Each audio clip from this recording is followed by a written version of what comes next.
Oh my gosh. Hot. Coming in hot. That was just the funniest damn thing. So I'm standing upstairs in the bathroom and I got done dancing. I thought I was done dancing at like 4 minutes to 11. And then my mom plays me the song, How Far I'll Go, which is like her, like, baby girl, here you go.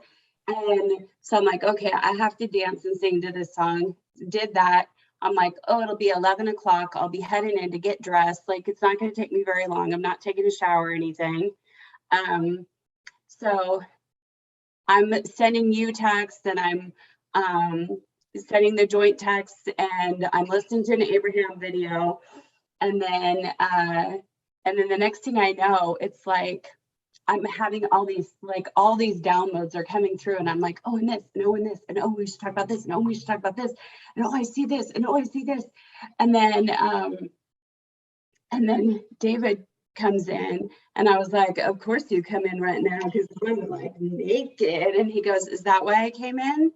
He goes, or did I come in because it's 11:30? He didn't know that we were doing an impromptu. He thought my whole day was free. And I said, I was about to argue with him, like, it's not quite 11:30 yet. And I was like, oh shit, it's 11:27. I better put some clothes on because I'm not doing this naked. I mean, I could do it in a bikini, but I'm not doing it naked.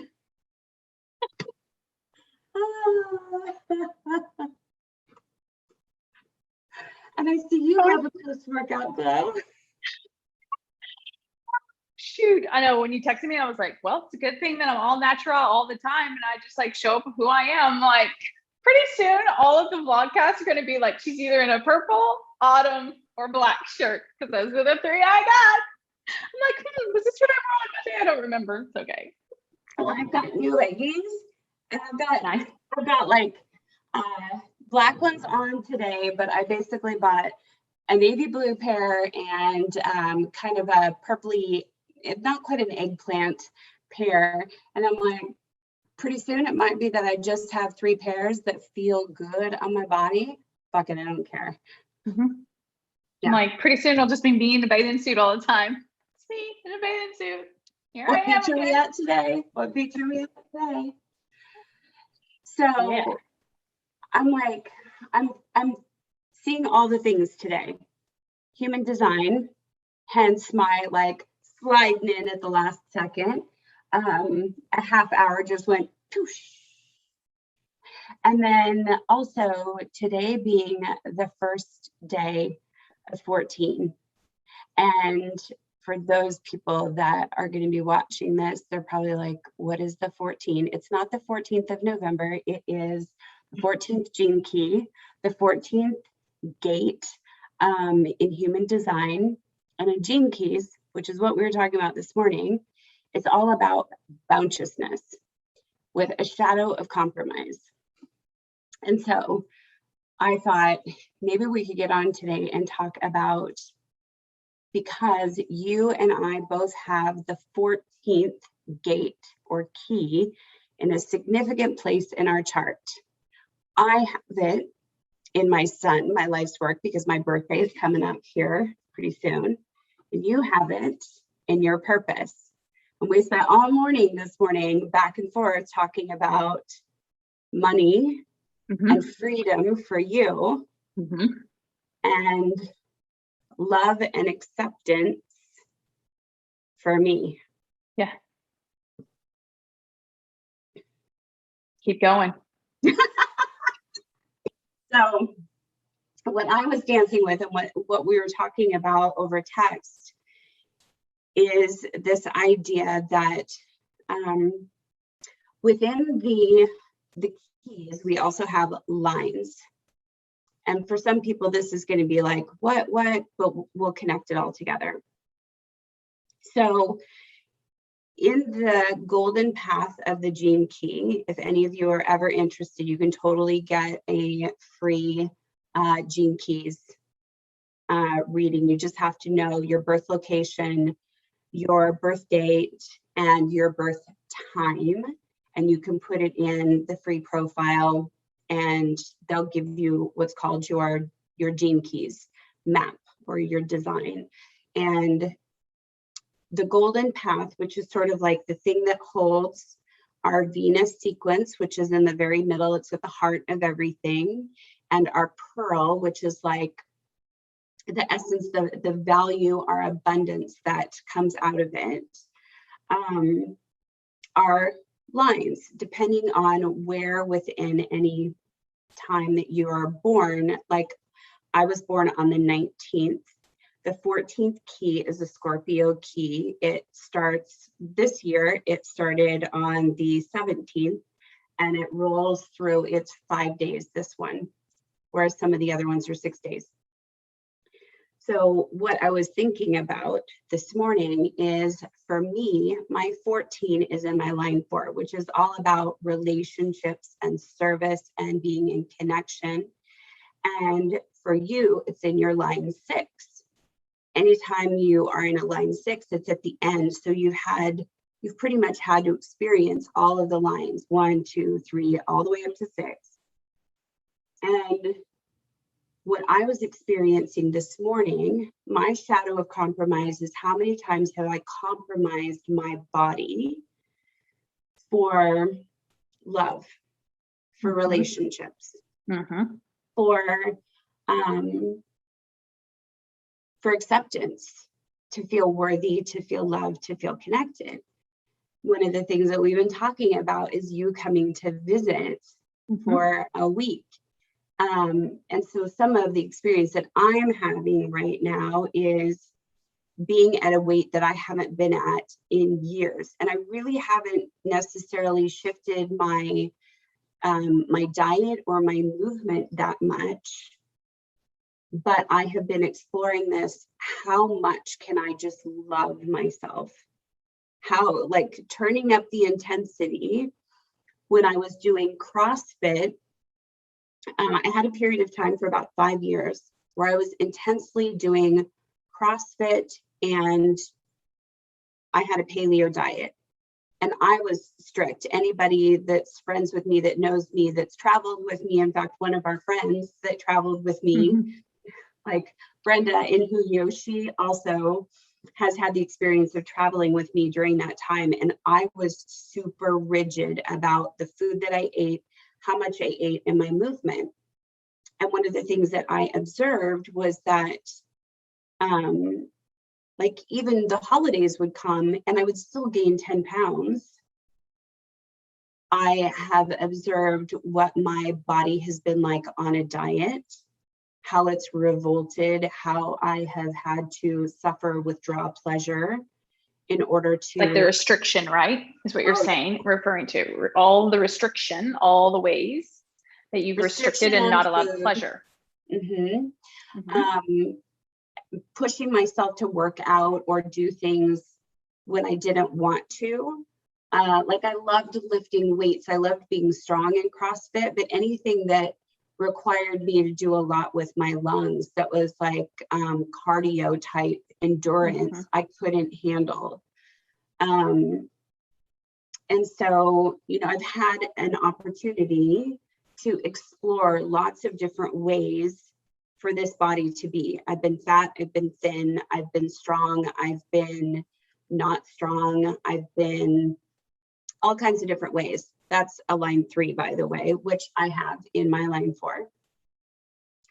So I've explored lots of different ways to be with this body, but all of the ways that I have previously explored were from a place of not loving this body. Needing to lose weight in order to feel like I was acceptable, either by society. My husband has never, he's always told me from day one, I don't care if you're 172 pounds or if you're 132 pounds, I love you just the same. And 40 pounds on me, all 5 feet of me, is quite the discrepancy, right? It's a huge range. And he's always said that, but I was never able to receive it. Yeah. I didn't believe him. I couldn't hear it. And so as I started taking on this intention of transformation, of finding self-love, of finding confidence, of finding acceptance. Like my soul has been asking for that for so long. What I have found is that as I started releasing, trying to micromanage the how, thinking, well, you want to lose weight, you want to be thin, you go on a diet. Mm-hmm. But really, what I really wanted underneath all of that was love and acceptance. I wanted my body to belong to me, because when I have to look a certain way or be a certain weight or dress a certain way or look a certain way in order to receive whatever paltry acceptance I get from outside of me, there's no acceptance inside of me. And yeah, so, and you're not going to receive it as much as what you could, right? If you actually, you got to do the work first. This is so interesting that you say diet, because I think like, what if we're just on a diet from all of the things that we're not doing anymore? You know, I'm on a diet. I'm just not going to restrict myself. I'm not going to punish myself. I'm not going to.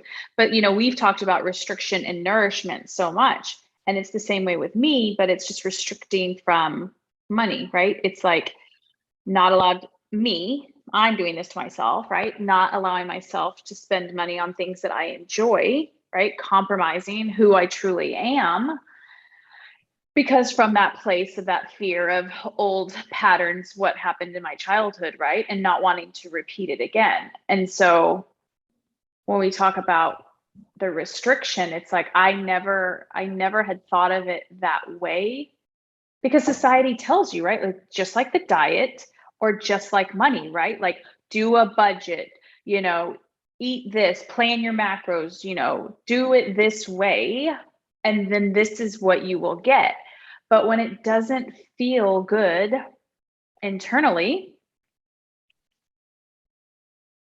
it doesn't matter. mm-mm.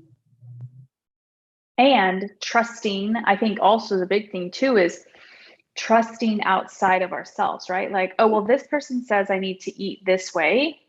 And I don't know what book I was reading. Maybe it was the Eat to Love book. I can't remember, but you know, where she talks about, if it's this author, I'm not sure, but you know, we know it's not a calorie thing because so many people eat such different calories. I mean, look at my husband, right? He's 6'6", he might be 215 maybe on a good day now, but he probably eats 4,000 plus calories a day, but he never thinks about that, right? And just it's just a restriction to acceptance. Yeah. Realizing now, like I talk about, what story are we telling ourselves? Brene Brown has that beautiful quote of like, the story I'm telling myself is. That's also, this is the vibration. Let me tell you about who I am and the vibration that I'm in. We listen to Abraham a lot, talking about the law of attraction, that like attracts like. So I was realizing today when I was talking with you over text, I had this realization. I'm like, I've said before, when you ask the universe for something, it's going to show you two things. It's going to show you where you have a little bit of it, or you have a lot of it, or you have it. It's going to, like, all of that is available. It's also going to show you where you have story about where you don't have it or you can't have it. And most of us are so busy focusing on the can't have it that we can't see that it's here all along. And the more we start to recognize where it is, then the vibration starts to shift. We become in alignment with that thing that we're asking for. We receive it more. And then all of the stories, it's like spending off the money that was tainted, right? I kind of look at it like converting the money that wasn't making you money, it was costing you money, into the thing that is now gaining in value, right?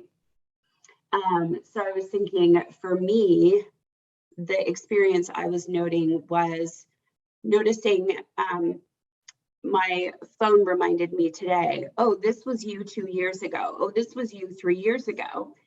And 3 years ago at this time, I was turning 50 and I was going to learn how to be a CrossFit coach. I was at the lightest weight that I'd been in a long time. I had kind of let the paleo eating slip by, but I was, really enjoying things. And then I got injured. And I was just noticing how, so that was 3 years ago. And I wasn't loving my body, but I was accepting my body while it was super fit. And I was now going to be a CrossFit coach, and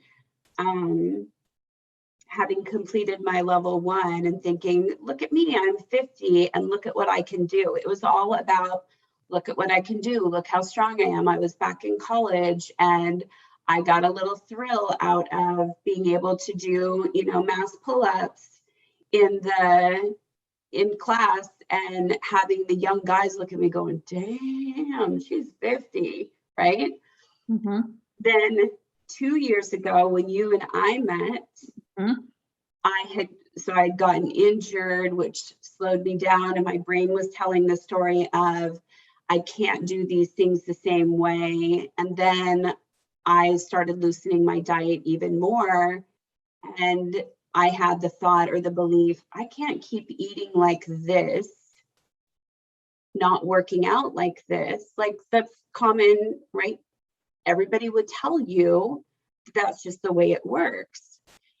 But there was a part of me that knew that that wasn't true, because for 5 years, I had watched myself super strict on the diet and the movement. And every holiday I would put on weight and then come out of the holidays and it would start to fall off. And I'm like, oh, this is that programming that says you're always going to put on weight around the holidays. You're always going to put on weight.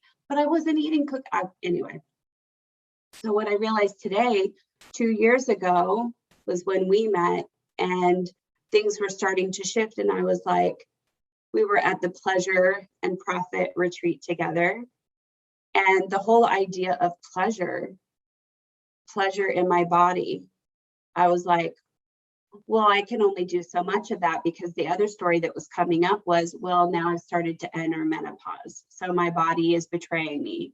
Like, maybe I could have some pleasure now, but nope, that's not going to happen, because now I'm in menopause. And in menopause, there's weight gain around the middle that's going to come, and there's the hot flashes and uncomfortable sex.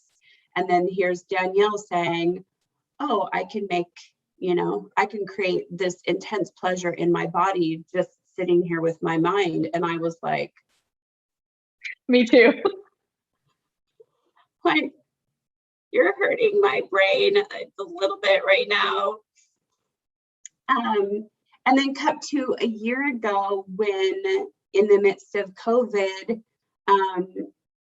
earlier in 2020, I had the voice, the download, the knowing that said, you have everything you need inside of you to heal. Yeah. Stop doing CrossFit.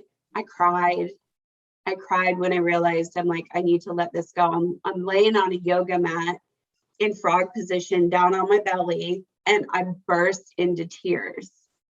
Also, too, think about what that position is, right? From a releasing of emotions. Keep going. Yeah.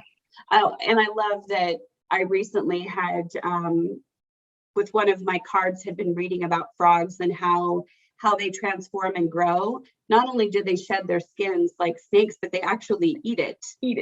Yeah.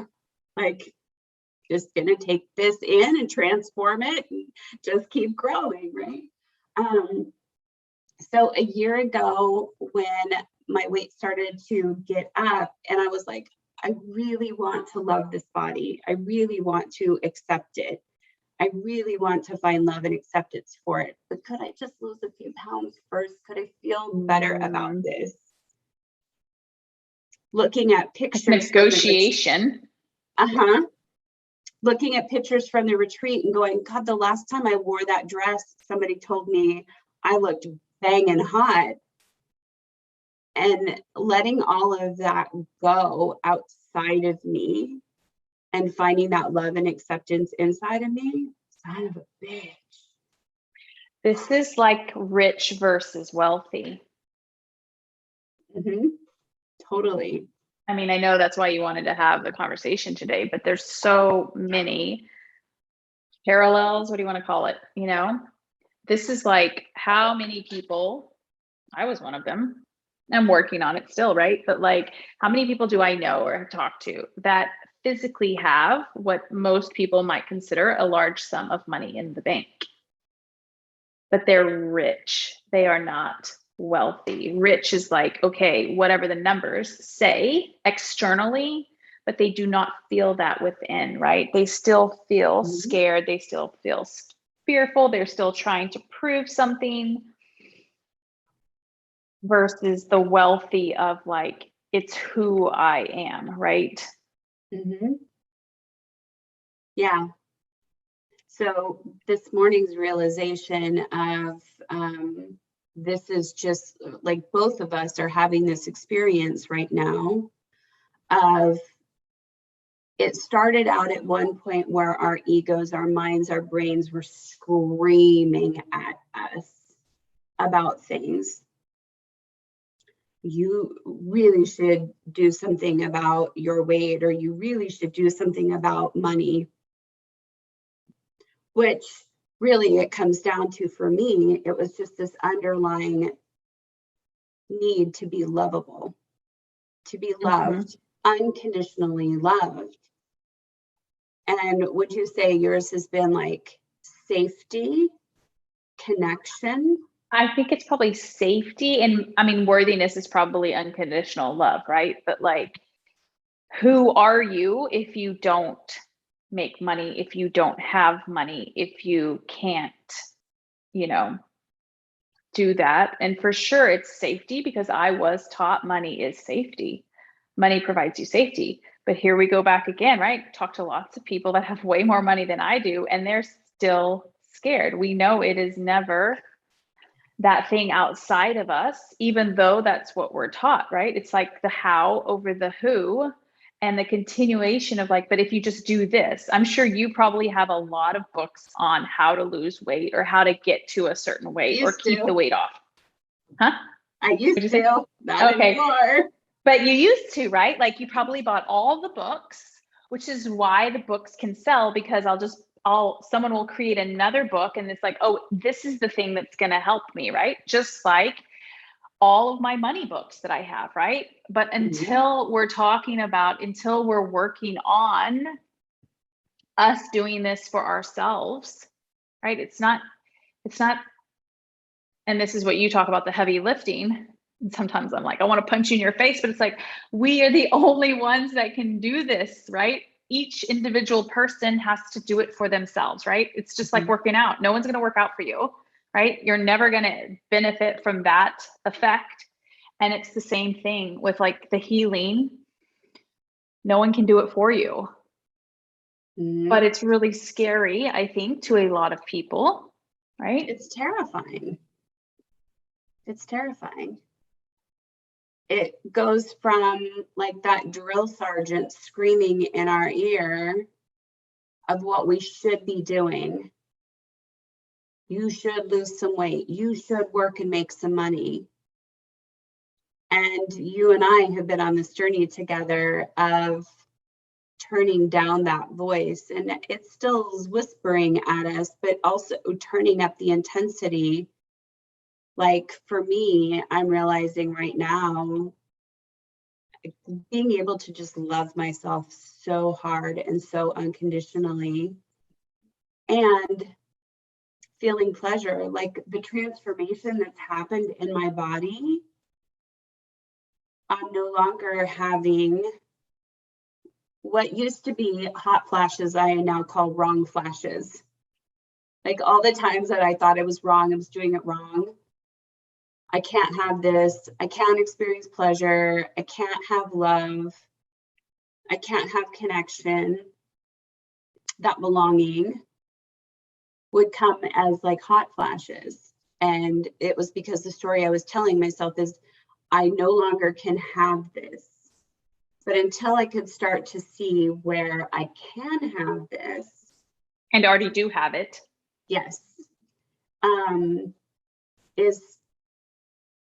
And that's not something that you can figure out how to do. You just have to keep that focus on who you are becoming. And it also helps tremendously. I realized yesterday the growth that I had when I was doing this by myself took so freaking long. It felt like, trying to drag this heavy weight behind me, literally and figuratively, right? Versus finding some safety in like our community, our group in Who University, where I know like all of y'all just love me no matter what. And I keep cycling that back in to me. And that has been like jet fuel on my growth and transformation. I remember we did, how long ago was it that you were in Maui? May.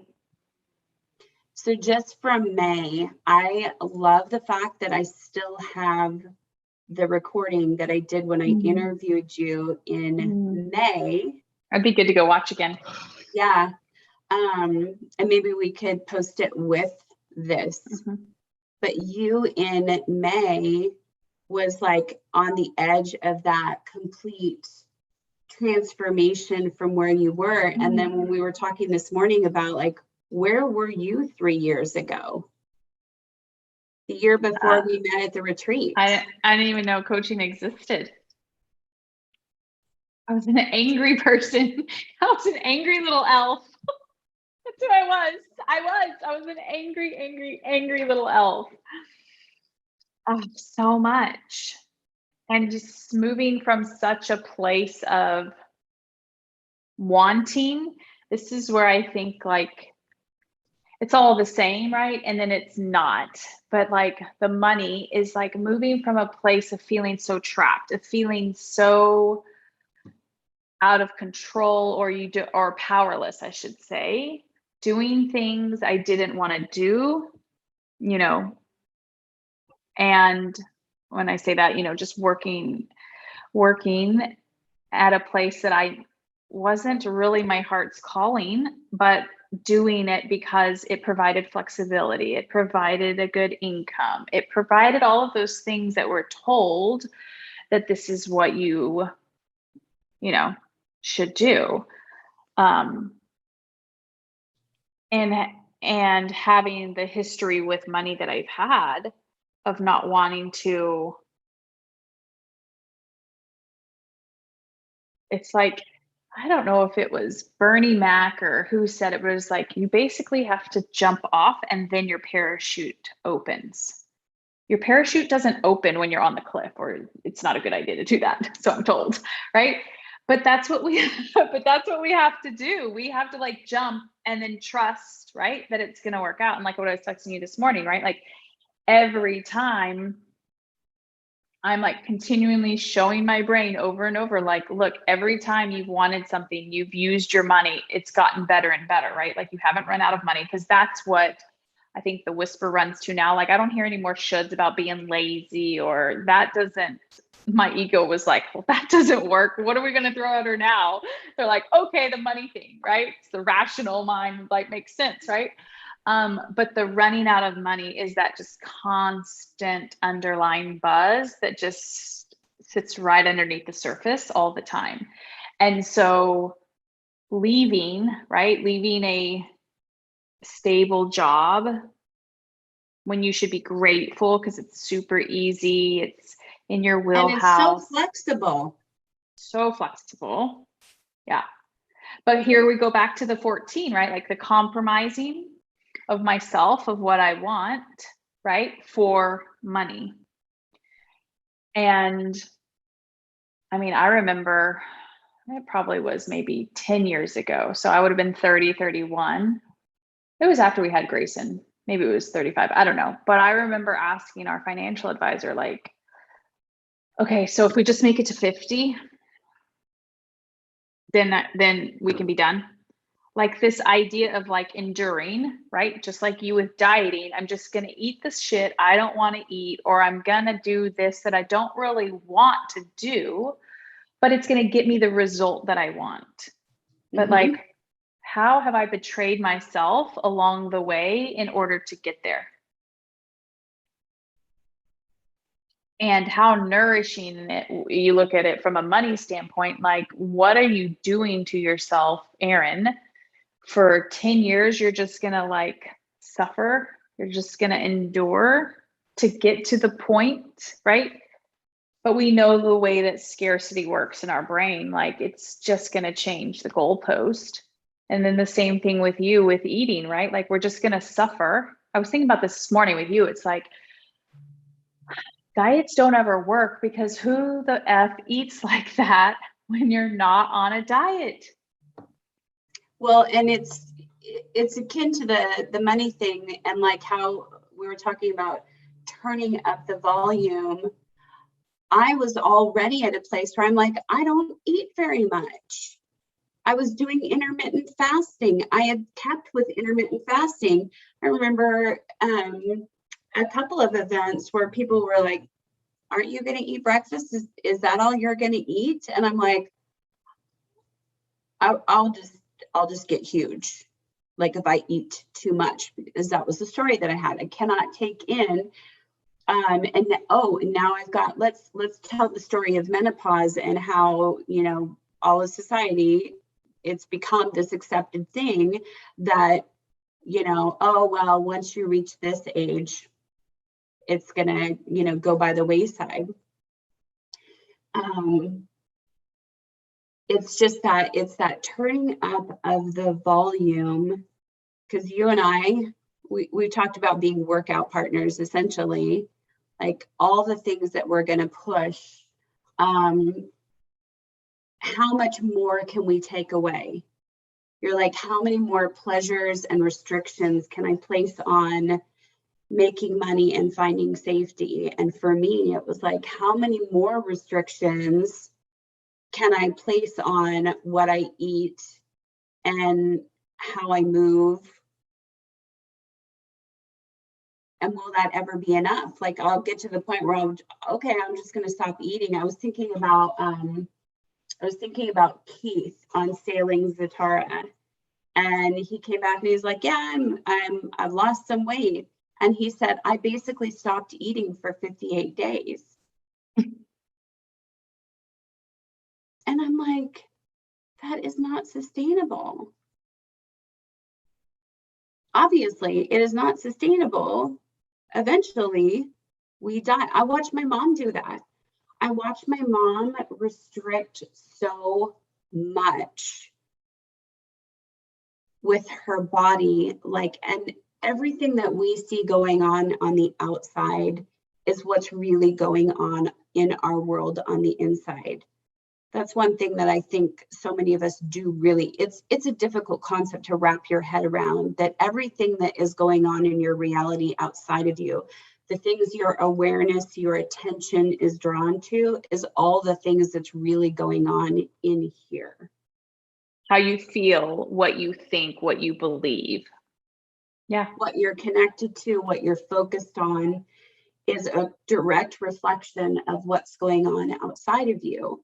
That's the reason why we look outside of ourselves. Oh, we must need to make more money to feel safe.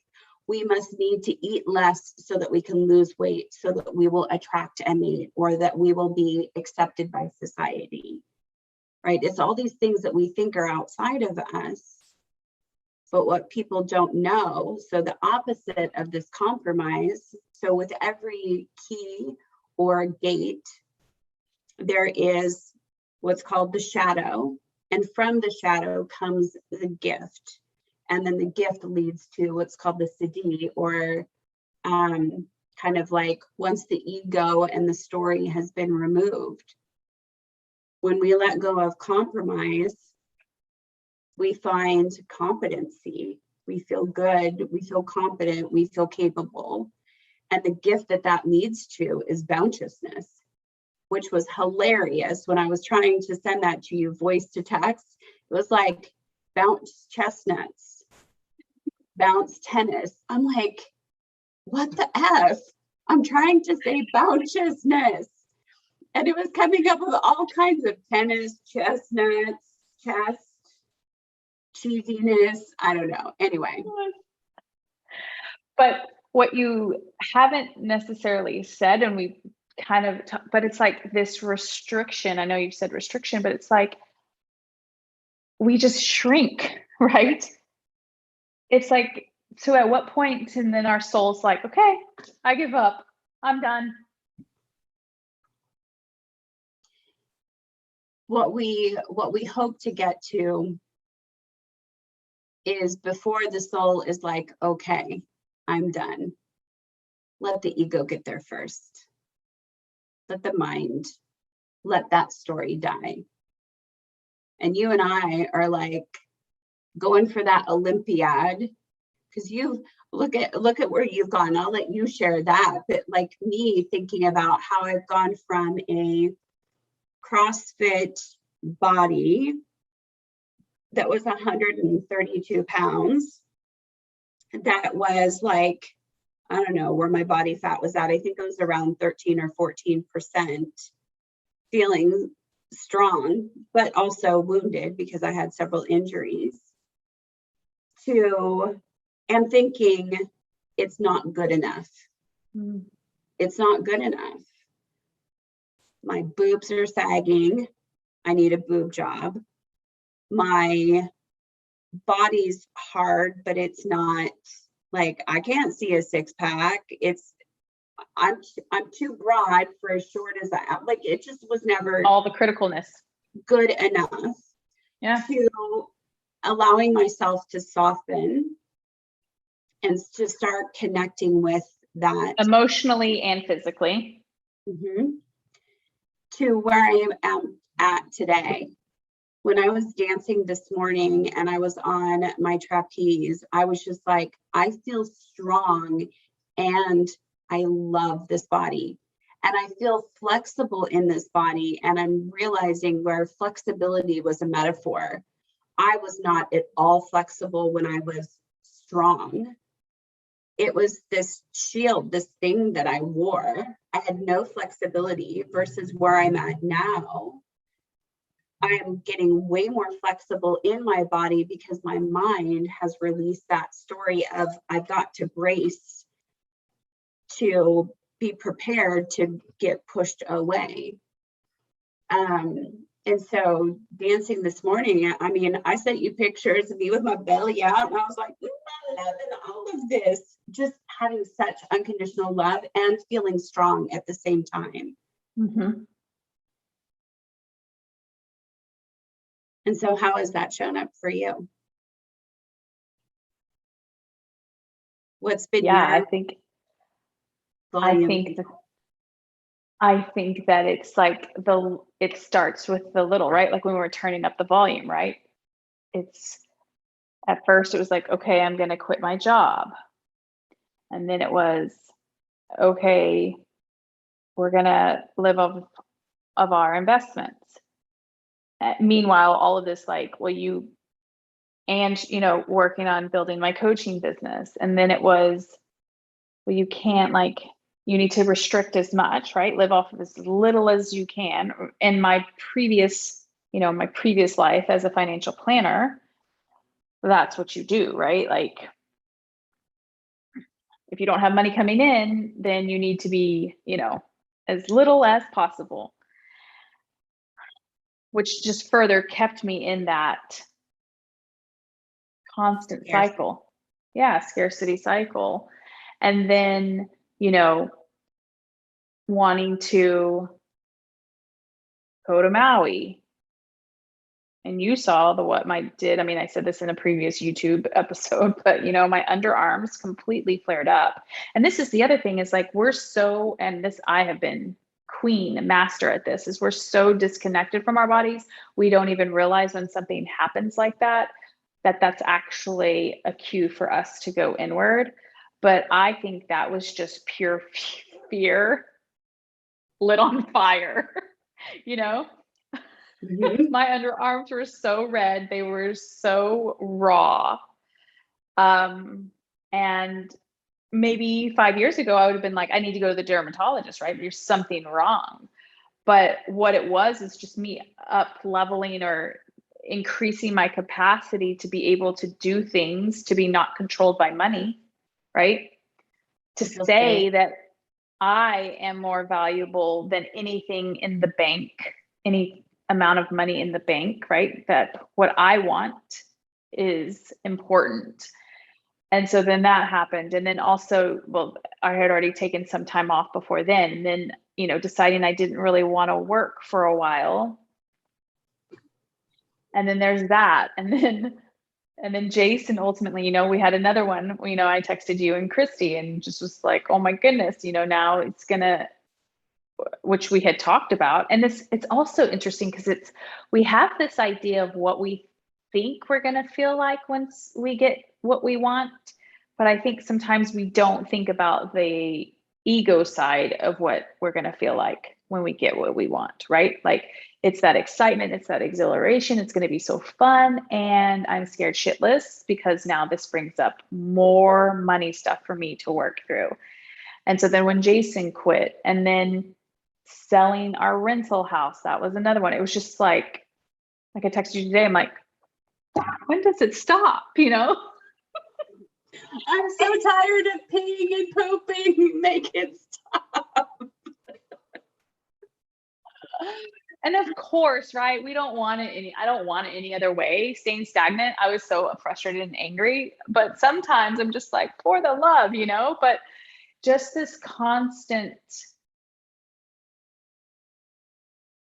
I was talking to a friend yesterday and she was telling me about her husband and what I told you in text message, like I can now go head to head with most anybody because and I mean that lovingly, right? But it's like, there's probably nothing that I haven't done from a financial standpoint that, you know, Yeah.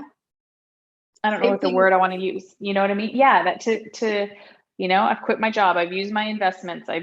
You know, my husband's quit his job. What else? I've gone on vacation. I haven't budgeted. I've done all of the things that everyone says you should be doing to teach myself, right? That I'm still okay. Reprogramming your nervous system. Totally. Yeah, that grip is tight. Yeah, I mean, when you were saying that, I noticed, like, for me, I'm like, well, how fat do I have to get? I don't know, like, whatever it takes. I've gotten to that point where I'm like, bring it on, whatever it takes. Yeah. I'm not necessarily changing my eating or my activity. I'm doing the things that bring me joy, whatever it takes, that's fine. Which it kind of, I just realized last night we were watching Ricky Gervais, and he was doing a stand-up, and he was talking all about being fat. And just like all of that, he's like, listen, I'm not trying to shame or judge. I'm just saying, you eat too much, you get fat. That's just how it goes. And I'm like, but does it?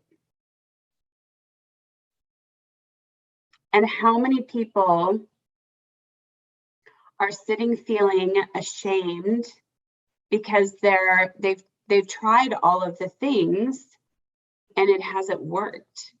Yeah. It's the same thing with money, right? It's like how much of it is from a place of guilt.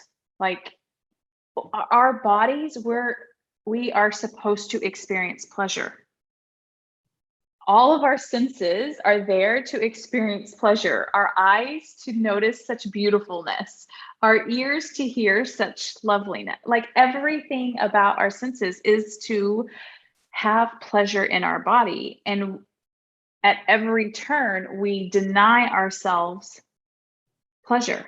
And so the same thing that I thought about with money, right? Because either knowingly, unknowingly, or how I absorbed it, or whatever it might have been in my childhood, it was okay to spend money on basic things like your house, private education, business stuff.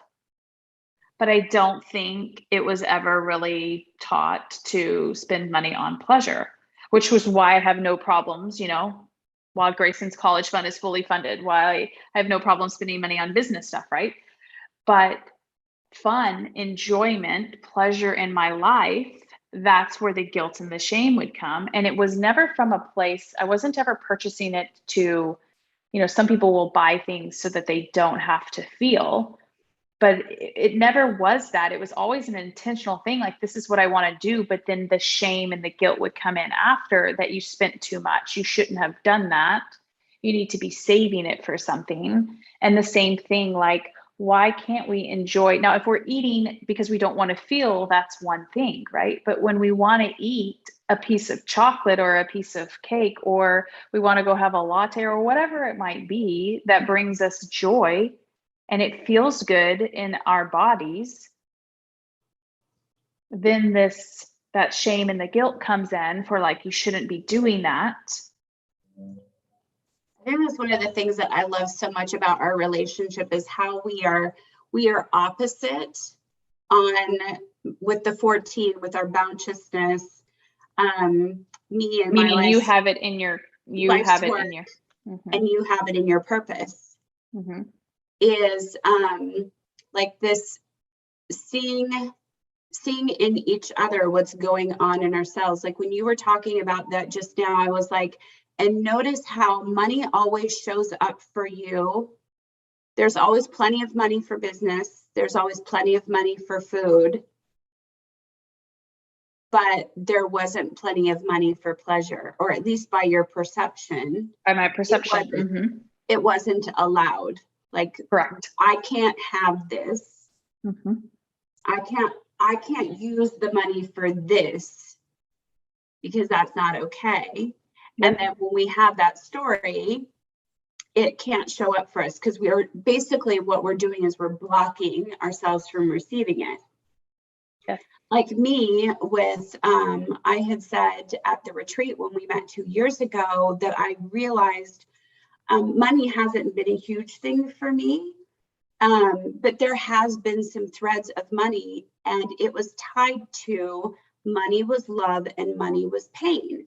Because the only way I'd ever received large sums of money were with very painful experiences, having been touched when I was young and given money to keep quiet, having gotten in car accidents. So money comes with pain, and money is love. So the times that I got into financial trouble, the only times in my life I got into financial trouble was when I was overspending to either give to others or try to give to myself. I was trying to give love to myself. Mm-hmm. Because when I was growing up, I had this story, or, you know, my perception was, what I learned in my nervous system was, my mom was very tight-fisted with money because that was the survival thing for her as a single mom. And that was the thing that her parents fought about incessantly. And so she would never just give me money. And I also felt like she was emotionally unavailable to me. But then my grandmother, who was a part-time cook at Montgomery Ward's and didn't make shit for money, whatever she had, she would always spend it on me to give me the things that I loved. I'd go to her house, there would be ding dongs and ho-hos and Cheetos and all the fun food that I couldn't have at home. We had that whole talk about Lucky Charms and food when you were here the last time, right?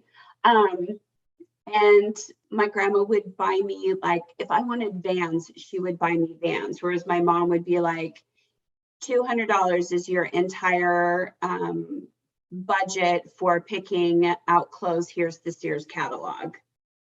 And it was like nothing that ever allowed me to fit in. I couldn't have the, we shopped at the secondhand store where the off brands were. So for me, spending money on things was always about like to either give gifts to others or to say to my husband, oh, we can do this. We can spend some money on this, or our daughter or myself. Like I would go shopping for myself thinking I was going to feel better because I was giving myself loves in the form of gifts. Yep. And then one of the greatest gifts that I received was that moment when Tiffany and I were talking, and she's like, are you sure your love language isn't gifts? Because you're always giving gifts. And she was talking about, like, she said, in my suicide attempt when I was 13 and I'd given away my mini skirt, I was giving gifts. I was looking for love. I was looking for her to be like, you've done what? You've taken all these pills? I'm going to go tell your mom. She just left with that mini skirt. And I realized when Tiffany said, I don't want your mini skirt. Mm-hmm. And are you sure? I was like, oh, gifts are not my love language. They're my abandonment language. Mm-hmm. And so just seeing how, like, when you were talking about money was always there for you because you were able to receive it for business or for education or for food or working out.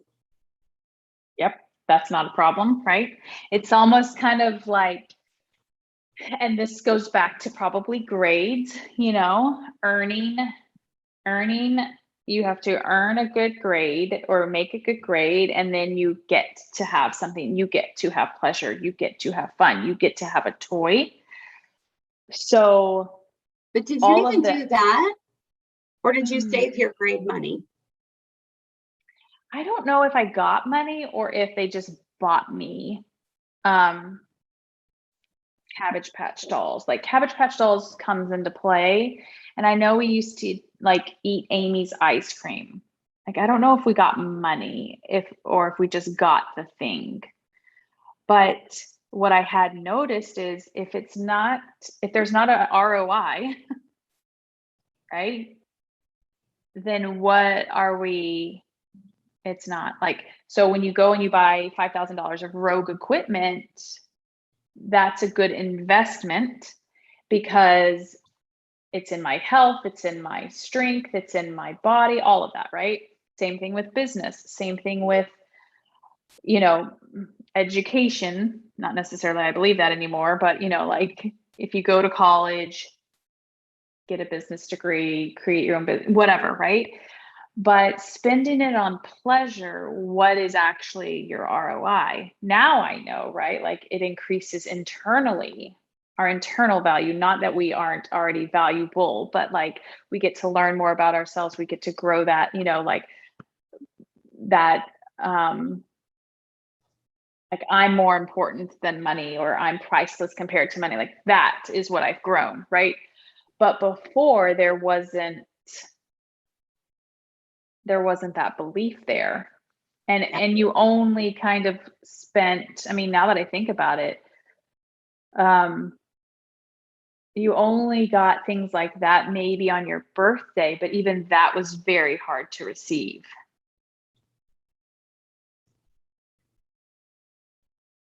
Yeah. And we didn't take a lot of vacations when I was younger. I remember we went with one friend down to like South Padre Island, and they had a condo and we would go, but I don't remember taking many vacations. And so receiving things or doing things and spending your money or using your money on fun felt very frivolous. Yeah. Just like, what am I going to budget out with my calories? And then it was like, all my choices are fucking sad. I don't want any of this. I'd rather just not eat. And Yeah, then it because then we becomes, become apathetic, right? Then it's like, well, what's the point? yep. And then with money, you're like, well, then why am I working this hard?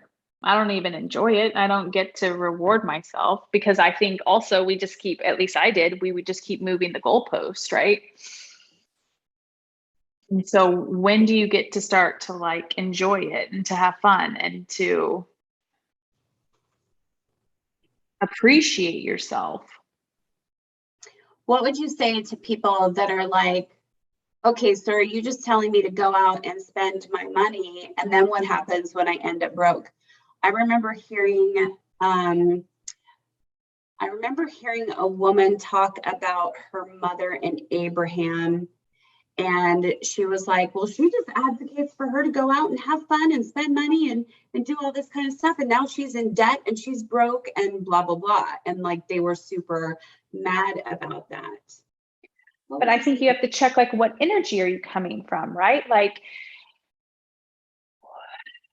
if you're coming from a place of you're trying to do that to soothe something within you, you're not coming, and I don't want to say right or wrong energy because that's judging it, right? But like, check in with, why are you buying the thing? Are you taking the vacation? For me, that's what it would be, right? Like, are you taking the vacation to try to feel something or heal something within?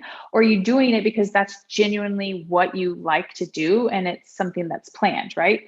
Are you buying the nice shirt that you like to wear or go out to eat? Like, that's one of the things we also like to use our money for, is we go out to eat lunch, and we sit and we talk and we experience the whole entire thing, right?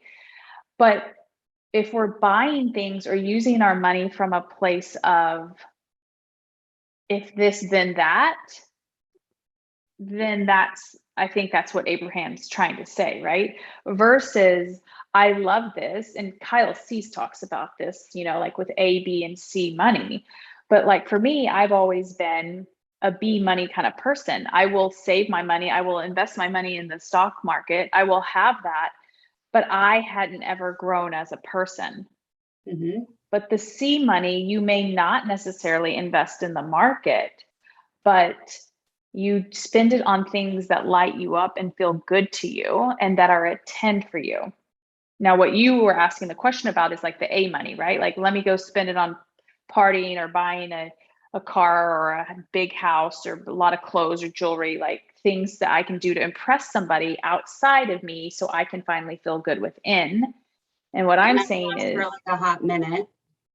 yeah. And then comes the shame and the guilt, right?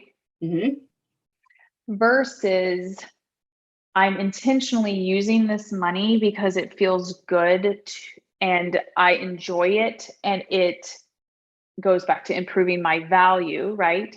Not, I'm trying to cover up some hurts or feelings that I have felt that I haven't tended to in a long time.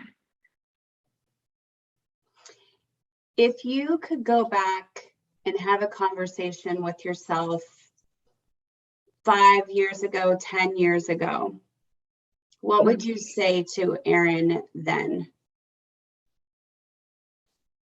Slow down.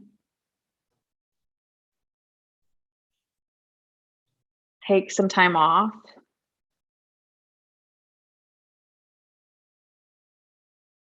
Learn that all that I'm learning right now, right? Like all of everything, we always have it. And that's the other thing I think too. A lot of us think, oh, well, I have to like learn how to be this way. It's like, we already are this way. We just have to remember, like, that was forgotten when we were little, right? From our experiences. So really take some time to like slow down and really focus on yourself. Like that, talk about dividends. If we're talking investments, right? Like that just keeps paying over and over and over and over. And here's the thing, when you learn how to do that, like we joke about our husbands, right? Like life coach traumas, or that's what they say, right? But like, because I have changed so much, they can't but not, right? Like our people around us end up changing, not because we say anything, but because we have elevated our vibration, and they just do too, right? Like, so it's just everyone gets to benefit from it versus trying to control all of the things outside of me so that I can finally feel okay within. But like, where am I rushing to, right? Like, I mean, I just remember like working and all of my money was just used to save. And I'm like, why am I doing this? But it's an addiction. Mm-hmm. Okay, so here's a tough one, and I'll ponder on this one as well, because I can hear my sister in my ear saying, "But what about the people that are working to survive right now? Like they don't have money in savings, or they only have a little bit, and they don't know how they're going to put their kids through college, or maybe they don't know how they're going to have their next meal. How do they find this space?" I think it's all relative, right? I think we can find space in the minutes in between, you know, one task to another. I think that, but here's the thing, actually, we're all still focused on the future. If you're concerned about how are you going to put your kids through college, and I was able to easily fund my child, it's still the same thing. I'm still thinking at some point in the future. And we haven't talked about time. We haven't explored that yet, but that's where we're living. But right now, right here in this very moment, and I think people they go from survival or scarcity, as it is also called, to abundance. And that's just too big of a jump, I think, for the nervous system, for the mind, for all of it. But you can go from survival to sufficiency to enough right now. Mm-hmm. Are you fed right now? You know, do you have a roof over your head right now? Are you provided for right now? We do. Yeah. I know some of the And biggest practices. Go. what I was also going to say is, because I was wanting to fight for my limitations with you earlier today, and I noticed it, and I'm like, I want to fight for my limitations. I'm like, what am I doing? But notice how when people say that, they want to fight for where they are versus allowing for possibility of what could be. Mm-hmm.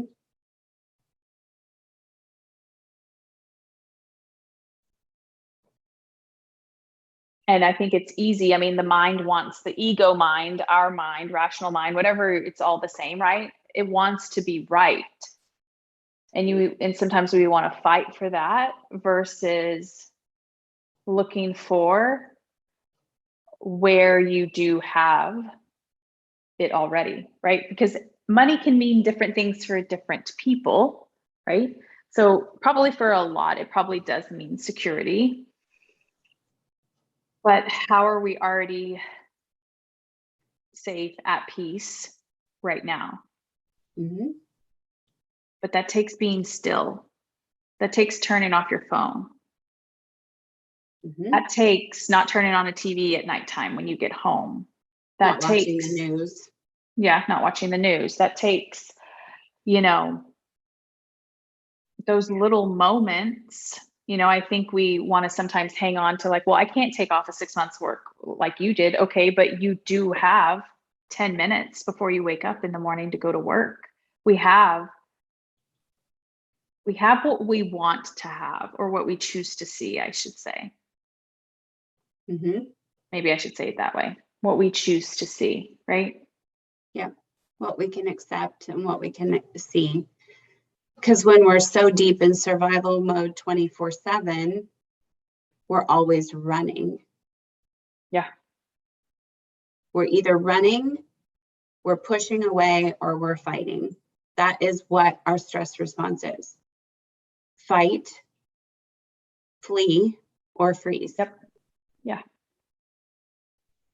And so we think we can't afford, oh, I can't afford to take 6 months off like you. I can't afford to quit my job. No, but you can afford 5 minutes, maybe a few times a day, to recognize in this moment, I am okay. I have You all poop. the. That's what I say. For real. Yeah. Everybody poops. So the extra 10 minutes, take that.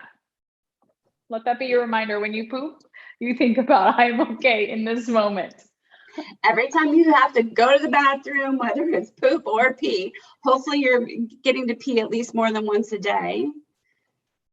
When you crawl out of bed in the morning and when you crawl into bed at night, in this moment, I'm okay. I have all the air I need to breathe and my heart is beating. Yeah. Even if you don't have a warm place to sleep. Yeah. Or you don't know where your next meal's coming from. Yeah. I mean, it's really no different than, it really is all the same, you know, where's my next meal coming from? Or someone that has millions of dollars thinking that they're going to Because not it's have the enough. same.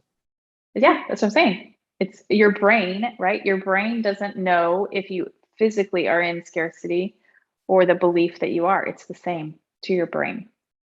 Yeah. I tell people all the time, there's two things that your brain, that your mind wants to tell you. One, its job is to keep you safe. Yep. And it has fail safes in place. If it's not here, it's going to go back into the emotional brain. If it's not here, it's going to go back into the amygdala, into the brainstem, where it's like pure primitive survival. So your brain has all of these fail safes in place. Its number one job is to keep you safe. Its second job is to make sure that you're right. We could have not only could we have a whole conversation about time, but we could also have a whole conversation about right and wrong, because right is certainty. Being right within certainty is safety. If we are wrong, it's not safe. Yeah. That's a whole nother coffee chat for us to talk about, is right and wrong and what our brains like to do. So the trick sometimes is to ask ourselves a question that gets the brain looking for the right answer in a different way.